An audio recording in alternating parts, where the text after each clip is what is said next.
TV Média. Aimez, partagez et abonnez-vous.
Fondation Michel Noka, le Kanitiba orphelin.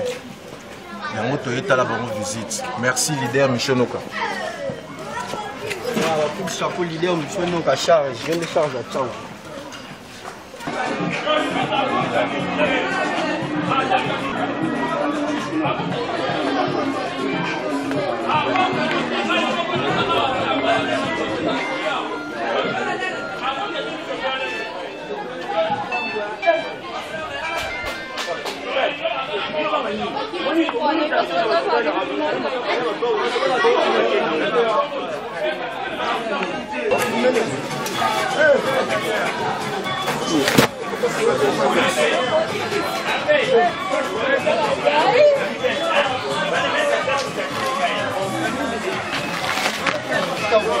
Ok.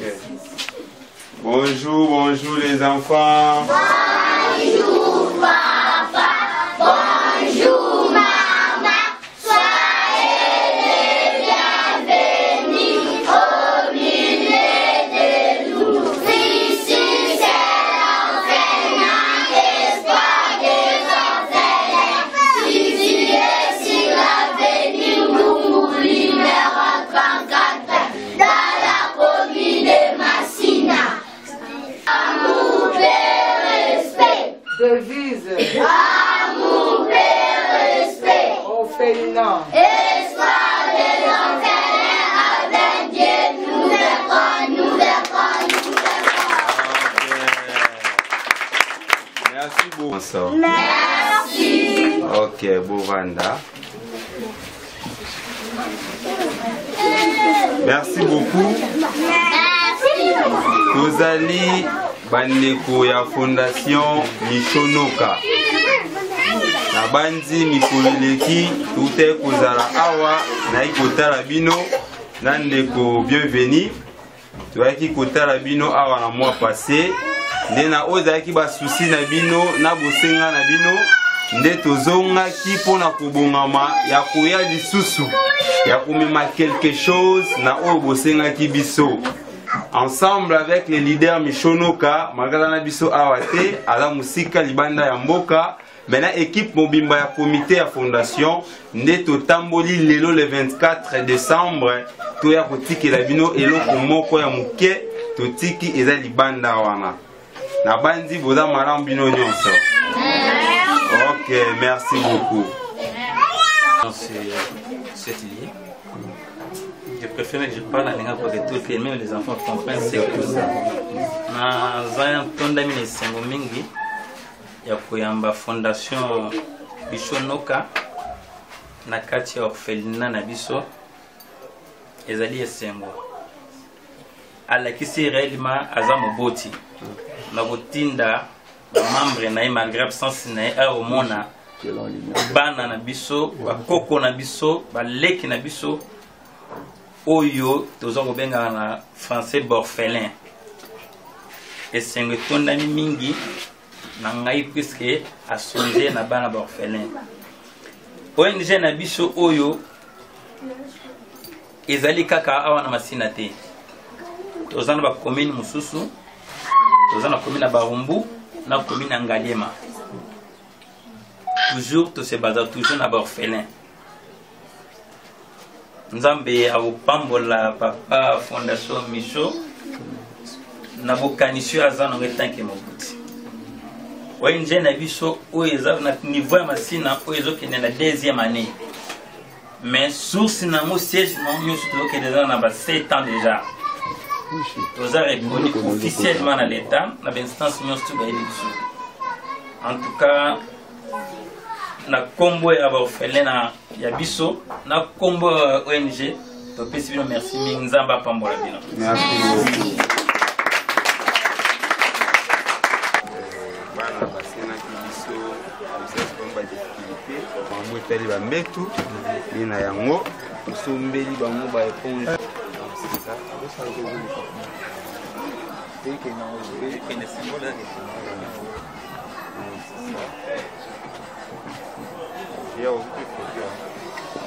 La seconde fois, je pense que je vais plus encore répéter. J'avais dit que j'ai remercié d'abord le bon Dieu qui a donné cette opportunité, en fait, à la fondation Mishonoka de nous assister. Et ça ne soit pas le début, la dernière fois, mais que ça soit continuel. Que Dieu le bénisse encore là où il est. Merci. C'est l'article pour prendre une photo. Avec ça aussi, on va faire sortir les enfants et faire la photo ensemble. C'est un de nous arranger. Yabamos. Yabamos. Beaucoup de gens sont venus dans la carte. Il y a bango à taper Bilon fait des potions. Donc on va prendre quelqu'un avec les notes et logos si ça doit. Nous sommes de ce côté pour que. Ben dans le. Attendez.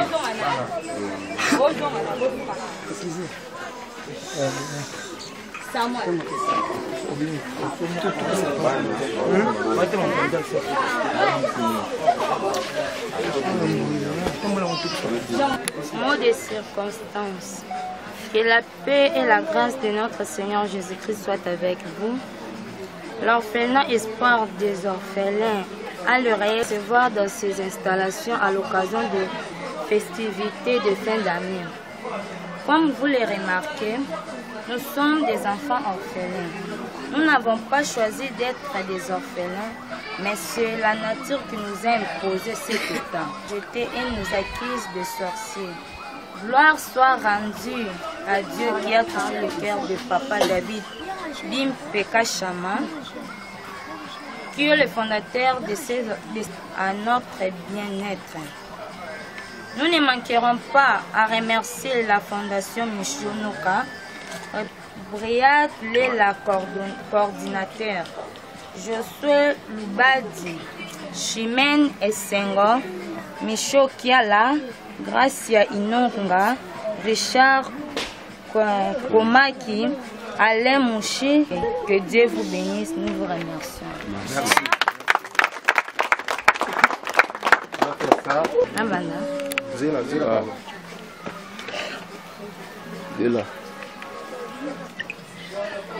Mot de circonstance. Que la paix et la grâce de notre Seigneur Jésus-Christ soient avec vous. L'orphelinat Espoir des orphelins a le réel plaisir de vous recevoir dans ces installations à l'occasion des festivités de fin d'année. Comme vous le remarquez, nous sommes des enfants orphelins. Nous n'avons pas choisi d'être des orphelins, mais c'est la nature qui nous a imposé cet état. La société nous a rejetés et nous acquise des sorciers. Mais gloire soit rendue à Dieu qui a touché le cœur de Papa David Dim Peka Chama, qui est le fondateur de cet orphelinat, qui pense nuit et jour à notre bien-être. Nous ne manquerons pas à remercier la Fondation Mishonoka, qui est représentée ici par Briat Lela, coordinateur, Josué Lubadi, Chimène Essengo, Micho Kiala, Gracia Inonga, Richard Komaki, Alain Mouchi, bienvenue Balenge. Que Dieu vous bénisse, nous vous remercions. Merci beaucoup. Nabandi, bana biso, baleki na biso. Et c'est moi nzambe parce que mutabatelaka eza nzambe. Acte moko eza biblique. Même dans Exode 22, verset 22 à 23, Bible ba ete mutu moko veuve. Ceux qui mutanyokoli bango bagangi nzamba lobi ye moko ayoka mongongo na bango. Ndena yango na lisungi ya nzambe. Ayatema koki na maboko ya fondateur ya fondation Oyo leader Mishonoka de loin et Sikazali na Londres. Nde akanisi ensemble une équipe ya fondation to ya ko rendre bino visite. To mela bino biloko Oyo kwesunga bino na mikolo ezali koya surtout na fin de l'année Oyo tozali. En tout cas, Nzambe apambola papa en bonne foi et volonté Oyo kovanda na bango boye. En tout cas, Nzamba donc c'est le souci ya ebele, pe Nzamba otika yo te, ozala toujours na yo na secours na moment nyonso eza difficile. Nzambe apambola bino, l'autre la mélange biso nyonso, oya oziji moko te mélange ensemble. Ozi okemba na mona quantité. C'est ça. Et là, c'est ça va. Ozi okoti na kati ozi. Ça va photo. Ça va photo aussi.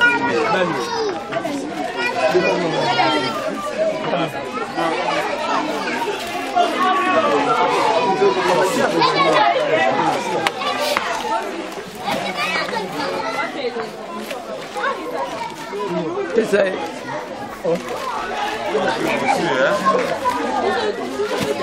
Bino pe boyosa.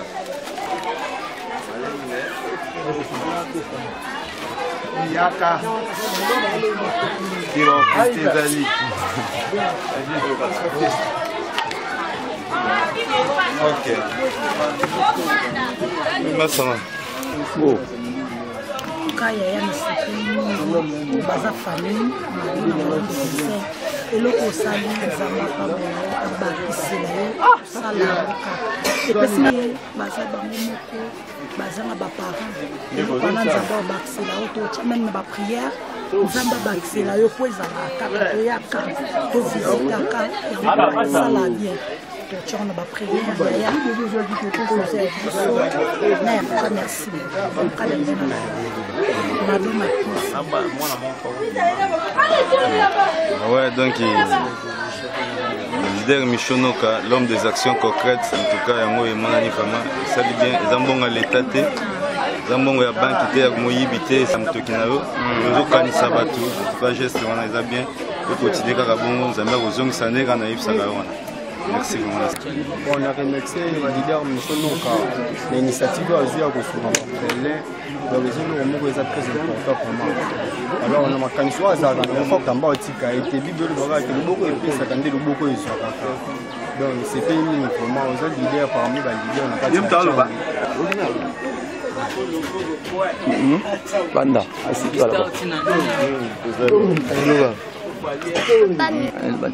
Papa Michaud Maxime, Maman Sosali, Njamba Pambola, Njamba Dixobe, Badaje Nyoso, Njamba Bomba, Njamba Bomba, Njamba Bomba, Batela, Pes Nyoso, Pes Nyoso, Nabaka Nyoso, Baté, Pesio, merci, Maman Sosali.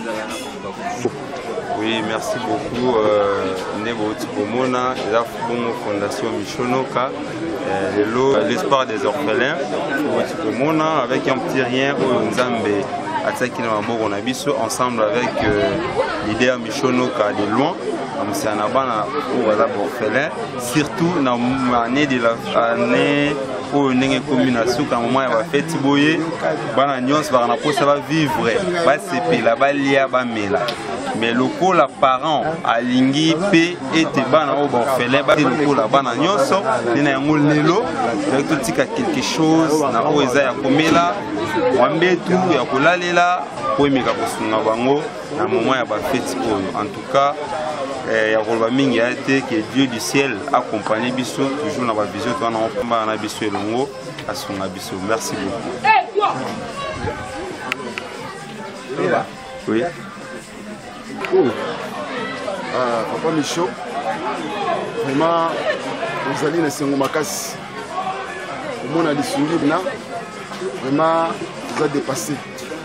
Vous avez maloba ya koloba, mais ya motuya, Zambe oyo amonaka esiki bato bamonaka te, amona acte oyo osili kosala.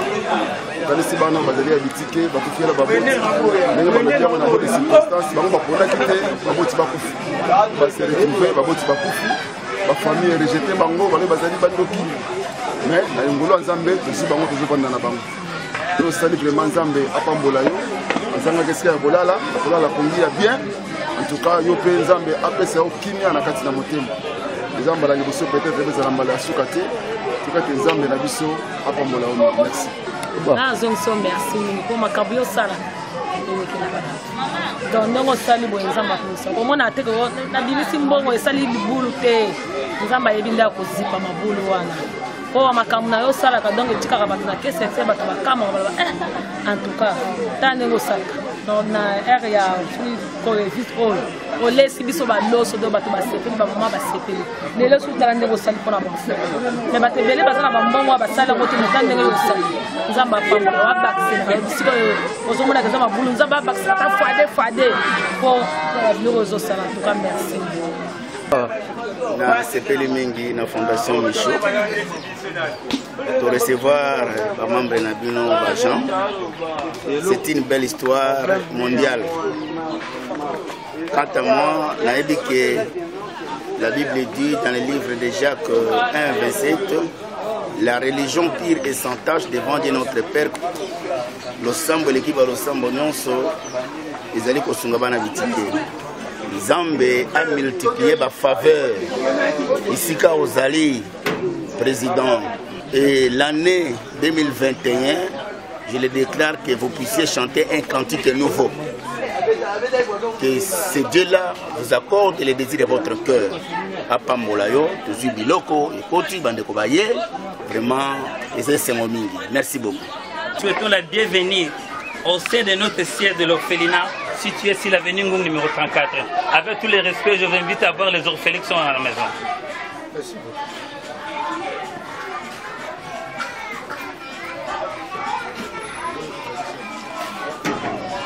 président David. Tu peux entrer.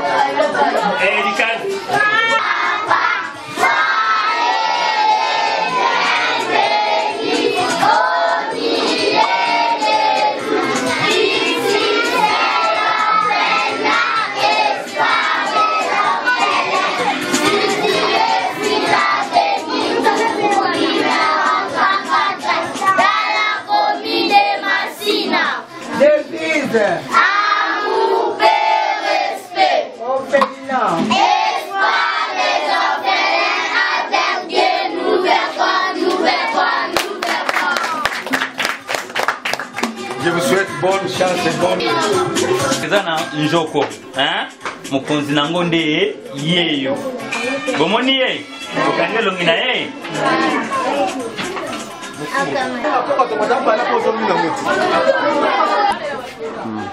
Monsieur le capitaine commandant Souciette Hindou, nous vous avons pris à pied levé. Ce n'était pas de nos propres grés, mais peut-être c'est Dieu qui a voulu que nous fassions comme ça. Le monsieur qui est à ma droite ici, c'est le coordonnateur de la Fondation Michonoka. Michonoka, c'est une ASBEL dont le président national est à l'extérieur du pays. Il avait souci de nos peuples congolais. C'est ainsi qu'il avait créé une ONG ici au niveau de Kinshasa. C'est pour cela aujourd'hui ils ont souhaité de venir visiter nos enfants, les orphelins, souvent négligés chez nous les parents, disant sont des sorciers, des voleurs. Avec les soucis que papa David avait, il les a réunis et ils sont devenus un. Chaque enfant se retrouve maintenant dans son clan social. Malgré les parents, ils ne sont pas en vie, mais les parents c'est nous qui sont restés. Aujourd'hui que vous voyez l'histoire devant nous, les enfants ils ont déclaré auprès de M. Michonoka. Nous voulons voir la télé, on nous a amené la télé, on nous a amené des boîtes de lait, sacs de sucre, sacs de maïs, sacs de foufou, un peu de jus, pour que les enfants se réjouissent pour le nouvel an. Nous ne pouvons jamais vous laisser inaperçus sans le savoir que dans votre secteur il y a une ONG des orphelins. C'est ainsi que nous vous souhaitons la bienvenue et nous vous remercions. Ne nous laissez pas, vous devez toujours assister de nous. Et Cordo, je ne sais pas si vous avez la parole ou pas du tout. Merci beaucoup pour la parole. Je pense que comme Maître Guillaume dit, nous sommes le nom de la Fondation Michonoka. Donc il nous parle ici le coordonnateur pays de cette fondation. Et le coordonnateur, le visionnaire de cette fondation, il n'est pas avec nous dans le pays, lui aux étrangers. Et dans les soucis toujours de les orphelins, les primaires comme notre objectif de la fondation. Et voilà aujourd'hui, en date du 4 décembre 2020, on avait eu une décision pour venir rendre visite à cet orphelinat, d'amener un petit rien, ce qu'on avait, pour leur aider de bien fêter comme tous les enfants. Merci beaucoup. Quant à moi, je ne peux pas vous dire beaucoup de choses. C'est une bonne idée. Pour encadrer quand même les orphelins, les enfants abandonnés.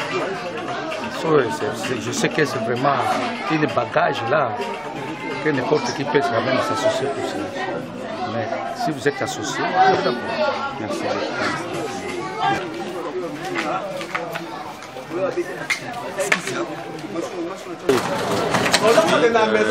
Fondation Michonoka, l'image le 24 décembre de tosanganaki na baninga nyonso kolandisama objectif na biso pour rendre visite na orphelin l'espoir des orphelins aux amis na Veningu numéro 34 la commune à Massina.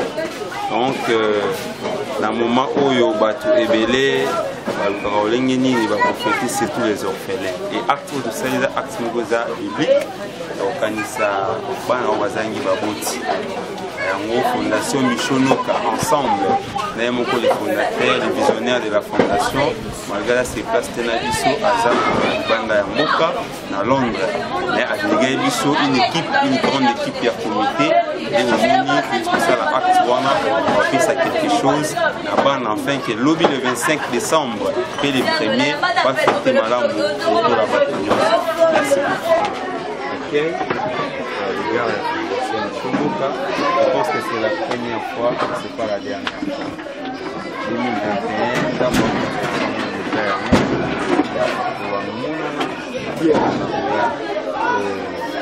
na ya même na biso mene pour vous donner avec na on vous donner ça c'est que événement donc c'est ça bien na yango vous nous équipé moi enveloppe là on a reçu une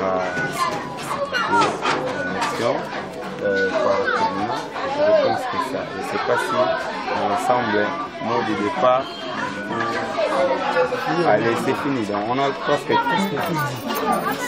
c'est à nous de vous remercier. Ce qu'on venait de le dire, ça ne soit pas la dernière fois. Même pas chez nous, même aux autres organismes, faites-les. Dieu vous bénira d'une manière ou d'une autre. Merci pour votre geste.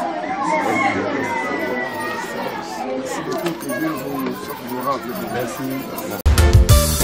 Congo, Congo. Congo, Congo. Peuple azali kolela. Likola ba politicien ya moyibi. Likola ba politicien ya kanyaka. Mikolo nyonso koyoka masakre na Beni Ituri Minembwe kokende mikolo nyonso koyoka bayibi ba million na mboka banzela ezate yele sage maya mikoba peuple azali kolela.